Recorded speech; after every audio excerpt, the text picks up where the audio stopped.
I'd like to talk to you a little bit about Wikipedia. Wikipedia is kind of a confusing topic because a lot of teachers are so against it, they will actually fail you if you use Wikipedia as a source in a college paper. That's because it's so easy for somebody to get in and edit the Wikipedia page. I'll tell you a story about this. I gave my students a challenge once. I said, look me up on Wikipedia and then go in and play around with it and see if you can edit that page. And sure enough, a couple of my students found a way to get inside of Wikipedia and add weird things like Peter Burko is a professional abalone fisherman from Mendocino, California. It's like, what? How did that even get in there? So you've really got to be skeptical about using Wikipedia as a source. However, here's a research hack that a lot of students don't know about. You can use Wikipedia as a way to find other sources, and I'll show you how to do that. I'm going to share the screen. We're going to go to Wikipedia, and we're going to type in a topic. Let's type in something like, you're doing a research paper about could there be life on Mars? Let's type in life on Mars, and wow, look at this. There's a whole page of it.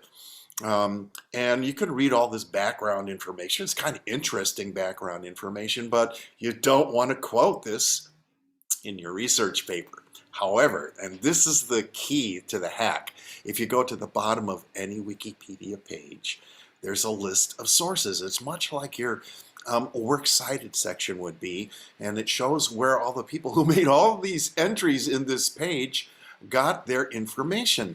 And you can literally click on some of these. You can find peer-reviewed journals. Here's one right here, number 93. The International Journal of Astrobiology has an article. I'm going to click on here, and it should show up. There it is. Active nitrogen cycle on Mars sufficient to support a subsurface biosphere. Wow, okay. And this is a really good point to be made about any kind of research, is that let's say you have a very obscure topic and you can hardly find anything. If you find one good article and you scroll down to the bottom of that article, there are going to be at least 10, 12 different research sources that that writer used to write that article and back his argument. This is exactly why you put a works cited page together too.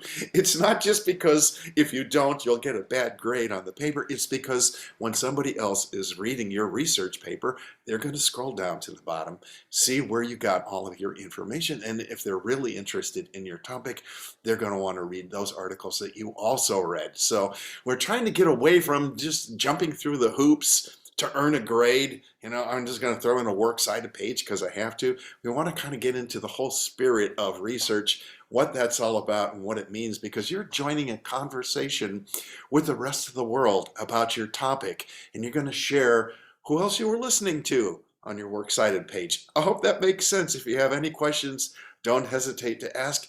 Don't hesitate to use Wikipedia, but also please don't use this as an excuse not to go to the library. I still want you to learn how to use the library and do proper academic scholarly research. Who knows, maybe one day one of your papers will end up in the library too.